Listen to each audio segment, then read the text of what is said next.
اعوذ باللہ من الشیطان الرجیم بسم اللہ الرحمن الرحیم الصلاۃ والسلام علیک یا رسول اللہ وعلی آلک و اصحابک یا حبیب اللہ۔ مسجد دمشق میں ایک شخص حضرت ابو درداء رضی اللہ تعالی عنہ کی خدمت میں حاضر ہوا اور کہنے لگا کہ میں مدینہ منورہ سے صرف ایک حدیث پاک سننے کے لیے حاضر ہوا ہوں۔ مجھے خبر ملی ہے کہ آپ یہ حدیث بیان کرتے ہیں،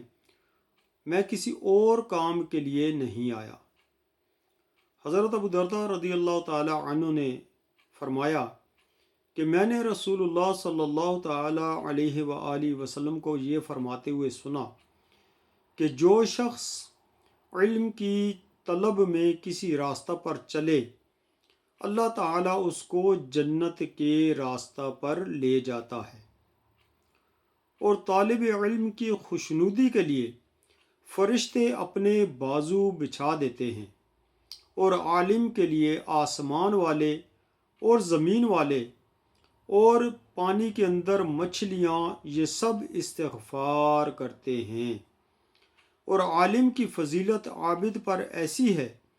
جیسے 14ویں رات کے چاند کو تمام ستاروں پر، اور بے شک علماء انبیاء کرام کے وارث ہیں۔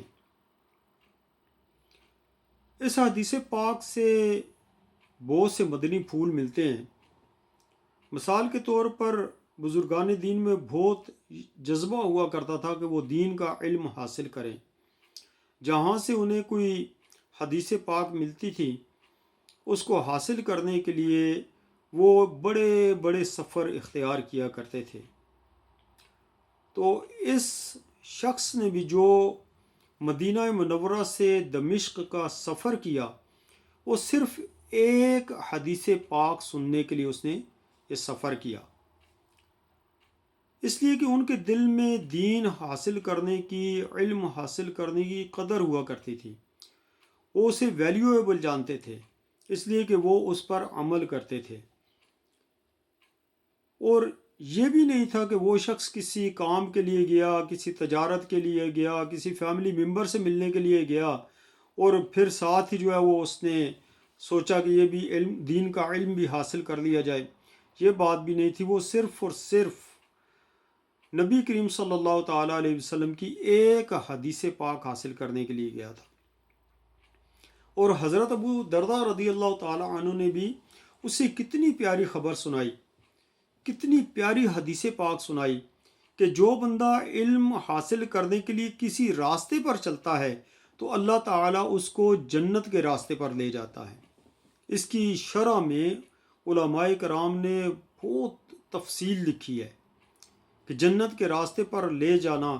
یہ کس طریقے سے ہوتا ہے۔ یہ اللہ پاک کا فضل و کرم ہوتا ہے کہ جس بندے کو دین کی سمجھ بوجھ عطا فرما دے، اور اس راستے کی طرف لے کر جانا بھی اللہ پاک کی بہت بڑی توفیق ہے۔ تو اس لیے جو شخص علم کے طلب کے لیے، علم حاصل کرنے کے لیے، دین کا علم حاصل کرنے کے لیے کسی راستے پر چلتا ہے تو اللہ تعالیٰ اس کو جنت کے راستے پر لے جاتا ہے، اور انشاءاللہ جنت کے راستے پر چلیں گے تو پھر ہمیں جو ہے وہ انشاءاللہ جنت میں جانا بھی نصیب ہوگا۔ جیسا کہ نبی کریم صلی اللہ تعالیٰ علیہ وسلم کا ایک اور فرمان عالی شان ہے کہ جو شخص طلب علم کے لیے گھر سے نکلا تو جب تک وہ واپس نہ ہوا وہ اللہ کی راہ میں ہے۔ تو اگر اس شخص کو یا جو بھی دین کا علم حاصل کرنے کے لیے جاتا ہے اس کو موت آ جائے تو وہ انشاءاللہ عز و جل اللہ کی راہ میں اس کے لیے موت ہوگی۔ تو کتنی خوش بختی کی بات ہے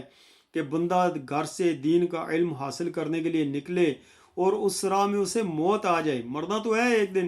کوئی دیکھے کتنی ذلت و خواری میں مرتا ہے، کوئی شراب پی کے مرتا ہے، کوئی زنا کرتے ہوئے مرتا ہے، کوئی گناہوں برے کام کرتے ہوئے مرتا ہے، کوئی فلمیں دیکھتے ہوئے مرتا ہے، کوئی ڈرامے دیکھتے ہوئے مرتا ہے، کوئی گانا گاتے ہوئے مرتا ہے، کوئی گانا سنتے ہوئے مرتا ہے۔ موت نے تو آنا ہی آنا ہے،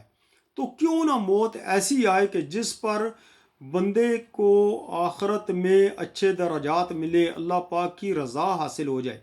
تو دین کا علم حاصل کرنے سے ہمیں انشاءاللہ عز و جل یہ مرتبہ اور مقام حاصل ہوگا کہ اللہ تعالی ہمیں جنت والے راستے پہ ڈال دے گا، اور انشاءاللہ جب ہم صحیح راستے پہ جا رہے ہوں گے تو صحیح سمت میں پہنچیں گے، یعنی انشاءاللہ عز و جل جنت میں بھی پہنچ جائیں گے۔ اور پھر اس بندے کے لیے اتنی زیادہ جو ہے وہ خوشخبری ہے کہ طالب علم کی خوشنودی حاصل کرنے کے لیے، خوشنودی کے لیے، خوشی کے لیے اللہ تعالیٰ کے فرشتے اپنے بازو بچھا دیتے ہیں۔ اور پھر عالم دین کے لیے تو بہت ہی بڑی فضیلت ہے کہ عالم کے لیے آسمان والے اور زمین میں بسنے والے اور پانی کے اندر مچھلیاں یہ سارے کے سارے استغفار کرتے ہیں، تو جس کے لیے یہ سارے استغفار کر رہے ہوں اس کا مرتبہ اور مقام کیا ہوگا۔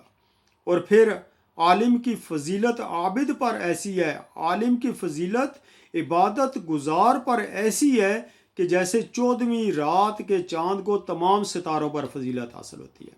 کتنی پیاری بات ہے میرے پیارے بھائیوں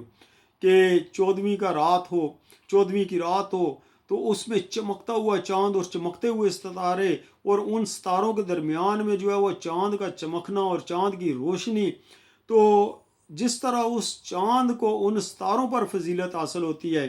اسی طریقے سے ایک عالم کو ایک عبادت گزار پر فضیلت حاصل ہوتی ہے، ایک گناہ گار پر نہیں۔ گناہ گار کے تو علیحدہ معاملات ہیں، ایک عبادت گزار جس کو اللہ تعالیٰ عبادت گزار فرمائے، اس کی عبادت کا کیا عالم ہوگا، صرف عبادت گزار۔ تو عالم اس عابد سے بھی افضل ہے۔ اور پھر فرمایا کہ بے شک علماء انبیاء علیہ الصلوۃ والسلام کے وارث ہیں۔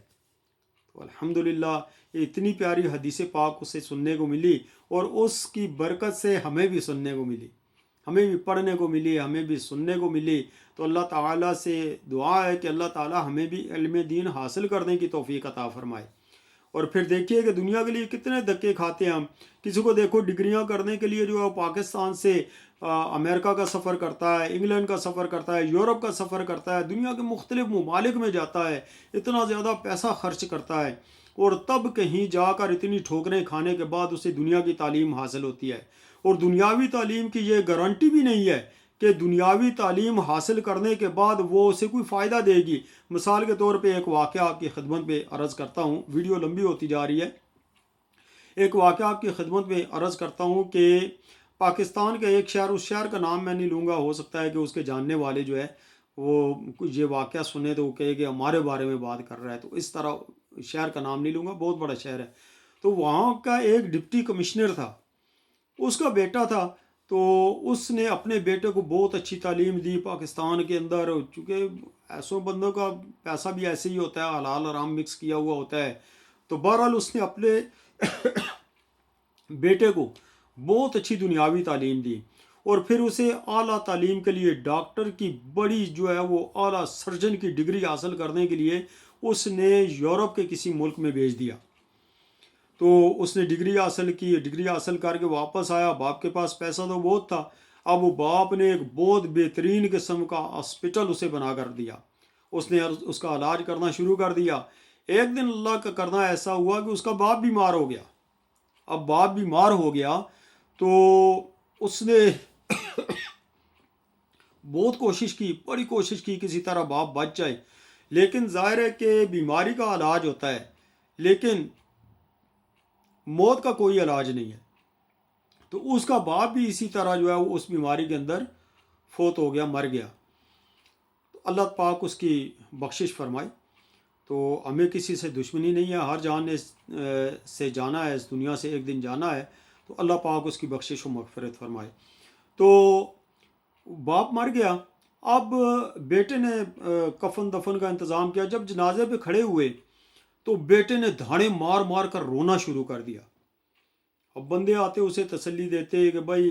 ایک دن سب نے مرنا ہے، یہ اللہ پاک نے موت رکھی ہے، ہر جان کو آنی ہے، آپ صبر کریں، آپ کے والد صاحب تھے، آپ کو دکھ زیادہ ہوا ہوگا، لیکن یہ ہے کہ ہر جان نے جانا ہے، ہمیں بھی جانا ہے، آپ نے بھی جانا ہے، الغرض وہ تسلیاں دیتے۔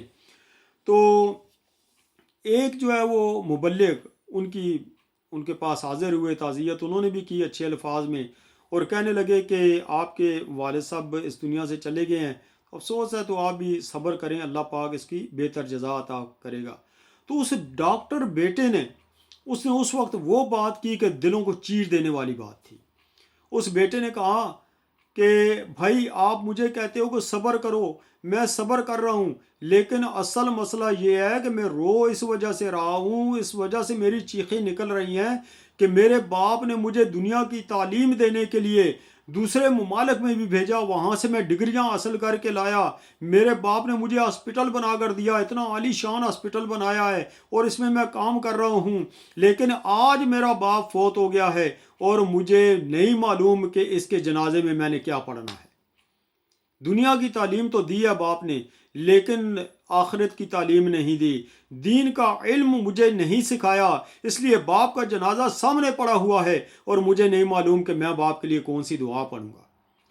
وہ مبلغ تھا، اس نے دلاسا دیا، اس نے کہا کہ انشاءاللہ بعد میں آپ سے ملاقات ہوگی۔ الغرض